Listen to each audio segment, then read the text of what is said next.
ரைட்ல. இங்கதான் நிறுத்து. வாசு வாசு வாசு. என்னாச்சு? ஹலோ ராகுல், என்ன இந்த நேரத்துல? அக்கா வீட்டை விட்டு ஓடிடுச்சுக்கா. என்ன? அந்த அன்வர் கூட போறத நான் பார்த்தேன்க்கா. மா சொல்லுடி. ரம்யா, சித்ரா அந்த பையனோட ஓடி போயிட்டா. உடனே வீட்டுக்கு வா. இந்த நேரத்துல எப்படிப்பா? போன வேடி. அக்கா அப்பா அம்மா தூங்கிட்டு இருப்பாங்கக்கா. முழிச்சா தாங்க மாட்டாங்க. கூல் டவுன் ராகுல், வெயிட். உன் ஃப்ரெண்ட்ஸால இதெல்லாம் ஹேண்டில் பண்ண முடியாது. வாசுக்கு ஃபோன் பண்ணு. only he can handle this. விடு, ஓடினா ஓடிட்டு போறா. அவ அம்மா அப்பாக்கு இன்னும் தெரியாது. ஒண்ணு ஓடி போயிட்டான்னு தெரிஞ்சதுன்னா அவங்க அவமானத்துல சூசைட் பண்ணிப்பாங்க வாசு. டேய், அவங்க கிளம்பி 20 நிமிஷம் தான் ஆச்சு. 15 கிலோமீட்டர் கூட போயிருக்க முடியாது. பஸ் ஸ்டாண்ட், ரயில்வே ஸ்டேஷன் எல்லா இடத்துலயும் தேடுங்க. எல்லா மார்க்கெட்ல பசங்க எழுப்பி விடு. ஒரு பஸ் கார் விடாம மணிக்கு தேட சொல்லு. அண்ணாச்சி டீடைல் சொல்லிடு. உன் போன் கொடு. அப்படியே பைக் போன் பண்ண சொல்லிடு. வண்டியில ஏறு. டேய், அந்த பொண்ணோட ஃப்ரெண்ட்ஸ் அத்தனை பேர் வீட்டுக்கு போறேன். எதனால உன் ஃபோன் நம்பர் கொடு. நீ வீட்டுக்கு போயிரு. ஆடு போறா தேடுங்கல. நம்ம பசங்கள உடனே எழுப்பி விடுறேன். பசங்க எல்லாரும் ஏ லைனுக்கு வர சொல்லு. டேய், எல்லா ட்ரெயின்லயும் தேடு. சரி வாசு. உங்க பஸ் ஸ்டாண்ட்ல இருக்கேன். கிளம்புற பஸ் ஒண்ணு விடாம தேடு. சிங்கனூர் பஸ் ஸ்டாண்ட் இல்ல வாசு. பைக் இந்த விஷயத்தை சொல்லியா? டிரைவர், வண்டி நிறுத்துங்க.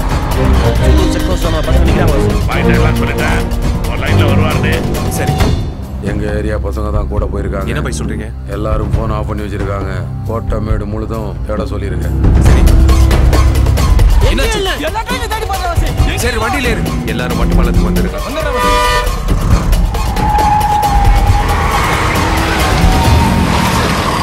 சரி, எப்பரா மிஸ் ஆயிருக்க முடியும்? சிட்டி ஃபுல்லா தேடியாச்சு.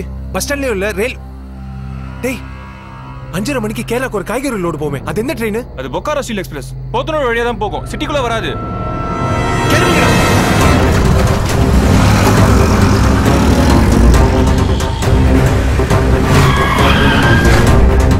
நீ அந்த பக்கம் போ. வாசு அங்க இருக்காங்க. சித்ரா, நில்லு. சித்ரா, சீக்கிரம் வா. நில்லு. வேணா. டேய், உங்களுக்கு எல்லாம் அறிவில்ல? என்னமா ஓடுறீங்க? வேணா வாசு, அவங்க அப்பா அம்மா ஒத்துக்கல. அதனால தான் இப்படி ஒரு முடிவு எடுத்தோம். ஏன்டா ஒத்துக்கணும்? 20 வருஷமா பொத்தி பொத்தி வளர்த்த பொண்ணு 20 நாள்ல தூக்கி கொடுத்துருவாங்களா? விட்ரு வாசு, இது எங்க வாழ்க்கை பிரச்சனை. எதுடி வாழ்க்கை? பார்த்தோன்னே ஃப்ரெண்டு, பழகணுன்னே லவ், 30 நாள்ல கல்யாணம், 3 மாசத்துல டைவர்ஸ்னு அத்தனை பேர் கோர்ட் வாசல்ல நிக்கிறாங்களே. அதான் லைஃபா? எல்லா அப்பா அம்மாவும் பிள்ளைங்க மேல இருக்கிற நம்பிக்கையில கதவு தாப்பா போட்டு தான் தூங்குறாங்க. யாரும் பூட்டை போட்டு சாவியை தலகாணிக்கையில வச்சு படுக்கிறது இல்ல. ஆனா வீட்டை திறந்து போட்டு வந்துட்டல, நம்பிக்கையை வளர்த்தவங்களுக்கு துரோகம் பண்ணிட்டு வந்துட்டல. அப்பா அம்மாவோட அருமை தெரியுமா உனக்கு? அவங்க இருக்கும்போது அருமை தெரியாது, இல்லாதப்பதான் அந்த வலி புரியும். பெத்தவங்க மனசை வேதனைப்படுத்திட்டு யாரும் நிம்மதியா வாழ்ந்ததா சரித்திரமே கிடையாதுமா. காதலிக்கிறது தப்பு. அதுல ஒரு லாஜிக் இருக்கணும், எத்திக்ஸ் இருக்கணும். மரியாதையா நான் சொல்றது கேளுங்க. உங்க அப்பா அம்மா கிட்ட பேசி நான் உங்க 2 பேரையும் சேர்த்து வைக்கிறேன். சாரி வாசு, நீங்க சித்ரா வீட்டுக்கு கூட்டு போங்க.